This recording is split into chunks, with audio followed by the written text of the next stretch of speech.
जो एक शानदार बग्गी को एक छिपे हुए आइलैंड पर ले जा रहे थे। ये आइलैंड आसमान में बादलों के ऊपर तैरता है और लोगों का मानना है कि वहाँ एक बहुत ही शक्तिशाली हथियार छुपा हुआ है और अगर कोई भी उसे हासिल कर ले तो वो भगवान बन जाएगा, जिसके पास आसमान और जमीन तक को तोड़ने की ताकत होगी। हर 10 लाख साल में सिर्फ एक बार ऐसा इंसान प्रकट होता है जो इतना ताकतवर हो जाए। इसी दौरान लू शेंग नाम के एक तलवारबाज को उसके सम्राट ने ये जिम्मेदारी दी कि वो आइलैंड पर जाने के लिए सबसे ताकतवर योद्धाओं को ढूंढे। इन योद्धाओं को चुनने के लिए लू शेंग ने एक टेस्ट रखा, जिसमें उसने अपनी जेब से एक छोटी सी जेड बॉल निकालते हुए कहा कि जो भी उसके हाथ से ये जेड बॉल छीन लेगा उसे हिडन आइलैंड पर जाने का मौका मिलेगा। ये बात सुनते ही कई योद्धा अपनी किस्मत आजमाने के लिए आगे तो आए, लेकिन लू शेंग इतना जबरदस्त तलवारबाज था कि वो एक साथ कई योद्धाओं को संभाल सकता था। तभी ज़ुकोंग नाम का एक योद्धा सामने आया जो काफी ज्यादा फुर्तीला था और उसने ठान लिया था कि वो किसी भी हाल में इस जेड बॉल को हासिल करके रहेगा। पर जैसे ही वो उसे पकड़ने वाला था, जेड बॉल अचानक उड़कर पास के गांव की तरफ चली गई और ये देखते ही सारे योद्धा बिना वक्त गवाए उसका पीछा करने लगे। ज़ुकोंग पूरी रफ्तार से उस जेड बॉल की तरफ बढ़ रहा था, लेकिन जैसे ही वो उसे पकड़ने वाला था तभी एक और योद्धा ने उस पर हमला कर दिया। पर तभी उसने देखा कि एक बैलगाड़ी एक मासूम बच्चे को कुचलने ही वाली थी कि तभी ज़ुकोंग ने बिना सोचे समझे उस बच्चे को बचाने के लिए छलांग लगा दी। अब कुछ योद्धाओं को लग रहा था कि ज़ुकोंग ने जेड बॉल की जगह उस बच्चे को बचाकर बिल्कुल बेवकूफी वाला काम किया है, लेकिन असल में उसने बच्चे की मदद करने से पहले ही जेड बॉल को पकड़ लिया था। पर तभी यूकी नाम का एक दूसरा योद्धा इस लड़ाई में कूद गया।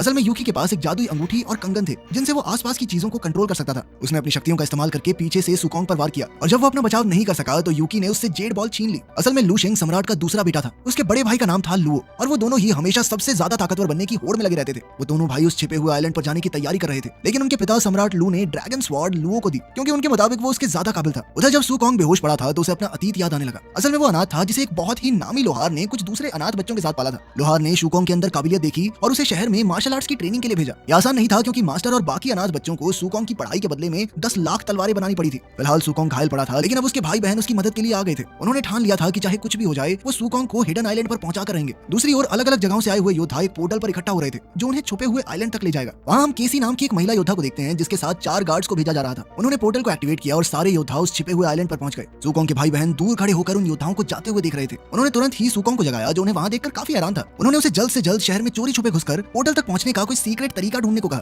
ताकि वो सब मिलकर छुपे हुए आइलैंड तक जा सके। ज़ुकोंग ने अपने भाई बहनों को रोकने की कोशिश की, मगर उसके भाई ने उसे समझाया कि तुझे मार्शल आर्ट सिखाने के लिए 10 लाख तलवारें बनाई हमने, सिर्फ इसीलिए ताकि ज़ुकोंग उस महान हथियार को हासिल कर सके। अगर ज़ुकोंग नाकामयाब रहा तो उनकी सारी मेहनत बेकार ही समझो, इसलिए वो चोरी छिपे शहर में घुस ही गए। ज़ुकोंग किसी तरह पोर्टल तक पहुंच तो गया, लेकिन वहाँ मौजूद 2 गार्ड्स ने उसे कमजोर बताते हुए वहाँ से जाने को कहा। तभी उसके भाई बहन वहाँ पहुंच गए और उन गार्ड्स को हराने के बाद उन्होंने पोर्टल को एक्टिवेट किया और छुपे हुए आइलैंड की तरफ बढ़ गए। लेकिन जब वो वहाँ पहुंचे तो हर तरफ लाशें देखकर दंग रह गए। पता चला कि उनसे पहले आए योद्धा उस महान हथियार को पाने के लिए आपस में लड़ पड़े थे और लुओ ने उन सभी योद्धाओं को मार दिया था ताकि हथियार उसके पास आ जाए। लुओ ने ज़ुकोंग और बाकी लोगों को भागने को तो कहा, लेकिन उनके पीछे से अपनी ड्रैगन स्वॉर्ड से हमला कर दिया जिसमें ज़ुकोंग घायल हो गया। जब लुओ ने दूसरा हमला किया तो ज़ुकोंग का एक भाई आगे आ गया और ज़ुकोंग की जान बचाते हुए वो खुद मारा गया। इसी अफरा तफरी के बीच ज़ुकोंग की बहन ने उसे उनके गुरु का हरा चाकू पकड़ाते हुए वहाँ से भागने को कहा, लेकिन जैसे ही ज़ुकोंग जाने वाला था लुओ ने फिर अपनी तलवार से हमला कर दिया। मगर तभी अचानक उनकी मदद करने के लिए लू शेंग वहाँ गया और उसने ज़ुकोंग और बाकी लोगों को वहाँ से जाने को कहा। लू शेंग भी उस महान हथियार को पाना चाहता था और उसने पूरी ताकत लगाकर अपने भाई से लड़ना शुरू कर दिया। उन दोनों के बीच जबरदस्त लड़ाई हुई, लेकिन आखिर में लू शेंग ने लुओ को मार गिराया और उससे वो ड्रैगन स्वॉर्ड ले ली। उधर गुफा में ज़ुकोंग अपने भाई की मौत से बहुत ज्यादा दुखी था और अब उसे लग रहा था कि जो कुछ भी वो कर रहे थे सब बेकार निकला क्योंकि वो उस महान हथियार को कभी हासिल नहीं कर पाएंगे। लेकिन उस वक्त उसने वो हरा चाकू पकड़ा हुआ था और तभी अचानक उसे भविष्य की एक झलक दिखाई दी जहाँ उसने देखा कि धरती तबाह हो रही थी,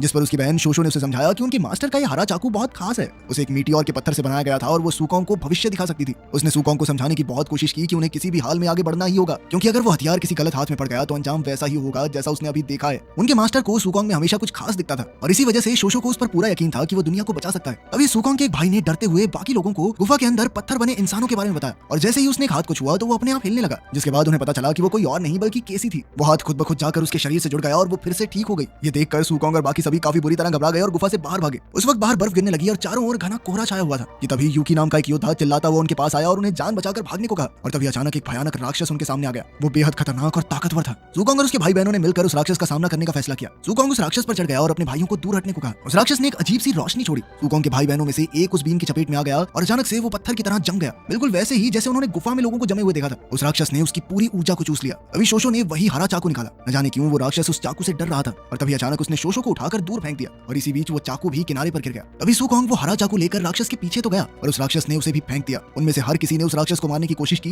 लेकिन वो बहुत ज्यादा ताकतवर था और जब ज़ुकोंग ने अपने भाइयों को मरते हुए देखा तो उसे बहुत ज्यादा गुस्सा आ गया और उसने अपनी पूरी जान लगाकर उस राक्षस पर हमला कर दिया और आखिरकार उसे मारने में कामयाब हो गया। इसके बाद उस राक्षस की पूरी ताकत ज़ुकोंग के शरीर में आ गई। अब सिर्फ ज़ुकोंग, शोशो और उसके भाइयों में से सिर्फ एक ही बचा था। इस बीच यूकी काफी ज्यादा डर गया था और धरती पर वापस जाना चाहता था, लेकिन पोर्टल उन्हें वापस जाने नहीं दे रहा था, जिस पर शोशो कहने लगी कि अगर उन्हें धरती पर वापस जाना है तो उन्हें वो खास हथियार हासिल करना ही होगा। तभी उन्हें कुछ अजीब सी आवाजें सुनाई दी जो पास से ही आ रही थी। असल में ये केसी के साथ आए वो 4 योद्धा थे जिनके पास अदृश्य होने की ताकत थी और उन्हीं चारों ने ज़ुकोंग और उसके साथियों को पकड़ लिया, जिसके बाद केसी उनके सामने आए। ज़ुकोंग ने उसे समझाने की कोशिश की कि वो अकेले उस हथियार को नहीं पा सकेगी और अभी के लिए उन्हें साथ मिलकर काम करना चाहिए। उसकी ये बात सुनकर केसी ने अपने गार्ड्स को सुकोंग और बाकी लोगों को मारने से रोक दिया। तभी अचानक पहले की तरह ही और अजीबोगरीब जानवर आ गए और सभी लोग अपनी जान बचाकर भागने लगे। भले ही उनके पास इनविजिबल होने की ताकत थी, लेकिन फिर भी उन जानवरों ने केसी के 2 गार्ड्स को मार गिराया। तभी केसी ने एक दरवाजा खोला, लेकिन उसके आगे कोई रास्ता नहीं था, सिर्फ एक गोल पत्थर का प्लेटफॉर्म था जो खाई के ऊपर लटका हुआ था। उसी समय उन जानवरों में से एक ने अपना सीना खोलकर उन पर हमला किया, लेकिन तभी केसी के गार्ड ने सबको बचाने के लिए एक शील्ड बनाई, लेकिन फिर भी इस हमले की ताकत से वो सभी उस गोल पत्थर पर जा गिरे। अचानक वो पत्थर टूटने लगा, लेकिन सुकोंग अपने भाई बहनों को खोने के लिए तैयार नहीं था, इसीलिए उसने शोशो का हाथ पकड़ा और बाकी सबको भी अपनी ताकत से लपेट लिया और फिर उन्हें टेलीपोर्ट करके एक सुरक्षित जगह पर पहुंचा दिया। सुकोंग की वजह से ही सबकी जान बची थी, इसीलिए केसी उसके साथ काम करने के लिए तैयार हो गए, लेकिन उसने साफ सीधे तौर पर कह दिया कि जैसे ही वो हथियार मुझे दिखा तो मैं उसे अपने लिए हासिल करने की कोशिश करूंगी। इसके बाद वो लोग एक कमरे में गए जहां उन्हें अजीब सी लाशें मिली जिन्होंने मास्क पहने हुए थे। केसी को लगा कि हो सकता है इनमें से एक मास्क ही वो खास हथियार हो, पर जैसे ही वो आगे बढ़ी तो कमरे का माहौल बदल गया। सुकोंग ने केसी को समझाने की कोशिश भी की कि ये कुछ ज्यादा ही आसान लग रहा है, इतनी आसानी से उस हथियार तक कैसे पहुंचा जा सकता है, उस हथियार तक पहुंचना इतना आसान नहीं होना चाहिए। तभी अचानक खुद केसी के गार्ड ने ही उस पर हमला कर दिया ताकि वो उस हथियार को अपने लिए पा सके, पर जैसे ही गार्ड ने उस मास्क को हाथ लगाया तभी उस कमरे का दरवाजा बंद हो गया और वहीं उस मास्क ने गार्ड को जलाना शुरू कर दिया और तब तक जलाता रहा जब तक सिर्फ राख नहीं रह गई। अचानक छत भी नीचे आने लगी, जिसे देखकर सब घबरा गए, पर तभी सुकोंग की नजर फर्श पर बने 5 अजीब से सर्कल्स पर पड़ी, जिन्हें देखते ही वो समझ गया कि अगर वो सभी एक एक गोले में जाकर खड़े हो जाएं तो दरवाजा खुल जाएगा, लेकिन अगर एक भी गोला खाली हुआ तो दरवाजा फिर से बंद हो जाएगा। फिर यूकी ने अपनी शक्तियों का इस्तेमाल करते हुए कमरे में मौजूद मूर्तियों को एक एक गोले में रख दिया, पर तभी उन्हें एहसास हुआ कि कमरे में सिर्फ 4 ही मूर्तियां थी और दरवाजा खोलने के लिए उन्हें 5 की जरूरत होगी। यूकी बाकी सबके लिए अपनी कुर्बानी तक देने को तैयार था, लेकिन सुकोंग ने ऐन वक्त पर अपनी ताकत से उसे बाहर खींचकर उसकी जान बचाई। सब शांत होने के बाद शोशो ने अपना हरा चाकू सुकोंग को दे दिया, क्योंकि उसे लगा कि सुकोंग ही उसका असली हकदार है। इसी बीच केसी ने अपनी शक्तियों की मदद से अपने घाव ठीक किए। इसके बाद वो सभी लोग एक बहुत बड़े बंद दरवाजे के सामने खड़े थे, जिस पर 3 चमकते हुए निशान थे। केसी ने बताया कि इस दरवाजे के पार ही उन्हें वो हथियार मिलेगा। अफवाह थी कि जो भी उस हथियार को हासिल कर ले बेहद ताकतवर बन जाएगा। उन्होंने दरवाजे को खोलने की जी तोड़ कोशिश की, मगर कोई फायदा नहीं हुआ। तभी लूशैंग भी वहां पहुंच गया, जिसने केसी के आखिरी बचे हुए गार्ड को भी मार दिया, जिसके बाद एक चमकता हुआ निशान बुझ गया। लूशैंग ने उन्हें बताया कि दरवाजा खोलने के लिए उन्हें 3 लोगों की बलि की जरूरत है और इसी वजह से उसने उन्हें पहले भागने दिया था, क्योंकि लूशैंग उन्हें दरवाजा खोलने के लिए कुर्बानी के तौर पर इस्तेमाल करना चाहता था और उसे अभी भी 2 और लोगों को मारने की जरूरत थी।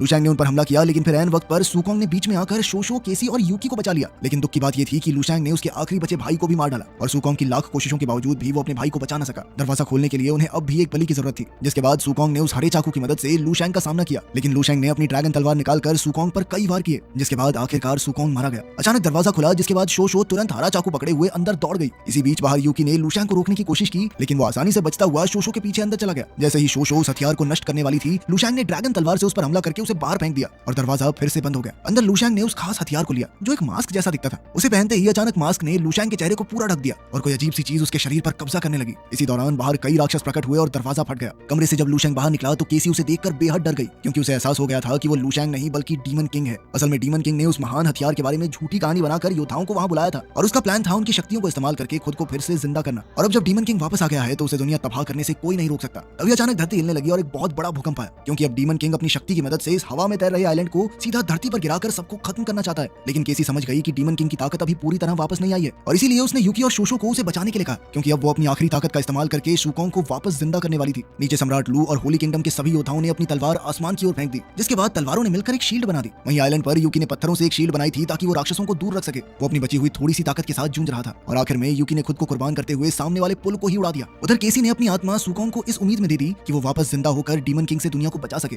सुकोंग का दिल फिर से धड़कने लगा, पर उसे होश एक अजीब सी जगह पर आया, जहाँ एक रहस्यमय आदमी पहले से ही मौजूद था, जिसने सुकोंग को बताया कि उसे दुनिया को बचाना ही होगा, क्योंकि अभी उसके मरने का वक्त नहीं आया है। सुकोंग के सवाल करने पर उस आवाज ने उसे बताया कि सिर्फ एक भगवान ही डीमन किंग को हरा सकता है। ये बात सुनकर सुकोंग उलझन में पड़ गया, क्योंकि हजारों सालों से कोई भगवान उनकी रक्षा करने नहीं आया था। अब तो उसे बस खुद पर भरोसा करने की जरूरत है। अचानक उस आदमी ने अपना चेहरा दिखाया और वो कोई और नहीं बल्कि फ्यूचर से आया हुआ सुकोंग ही था। इसके बाद उसने बताया कि 1000 साल बाद सुकोंग एक भगवान बनेगा और जो समस्याएं वो भी झेल रहा है उन्हीं से उसके शरीर में इतनी ताकत आई। तभी सुकोंग को होश आ गया और वो सबसे पहले शोशो को वापस धरती पर उसके घर ले गया, लेकिन अब वो और ज्यादा ताकतवर बन गया था। इसके बाद सुकोंग फिर से हिडन आइलैंड पर उड़कर गया और उसने अपना हरा चाकू उठाकर वहां मौजूद सभी राक्षसों को मारना शुरू कर दिया। साथ ही उसने उन सबकी शक्तियों को अपने अंदर खींच लिया। उधर डीमन किंग ने सुकोंग को अपने साथ मिल जाने को कहा, लेकिन सुकोंग ने इसके लिए साफ मना कर दिया। इसके बाद उन दोनों के बीच एक जबरदस्त लड़ाई शुरू हो गई, जिसमें सुकोंग का हरा चाकू तक टूट गया। वो दोनों लगातार लड़ते रहे और इसी बीच डीमन किंग ने वादा किया कि सुकोंग तो बस एक नॉर्मल सा इंसान है, वो 100 जन्म भी ले ले तो उसे हरा नहीं सकता। इसके बाद डीमन किंग ने एक बहुत ही बड़ा हथियार निकाला, जिसकी मदद से उसने सुकोंग को मारकर हवा में उड़ा दिया। लेकिन हवा में उड़ते हुए सुकोंग की ताकत और ज्यादा बढ़ गई और उसने अपनी ताकत का इस्तेमाल करते हुए डीमन किंग को 1000 साल फ्यूचर में भेज दिया। फ्यूचर में भी डीमन किंग धरती पर कब्जा करना चाहता था, लेकिन सुकोंग जब एक भगवान बन चुका था उसने डीमन किंग को बड़े ही प्यार से चुटकी बजाते ही राख में बदल दिया।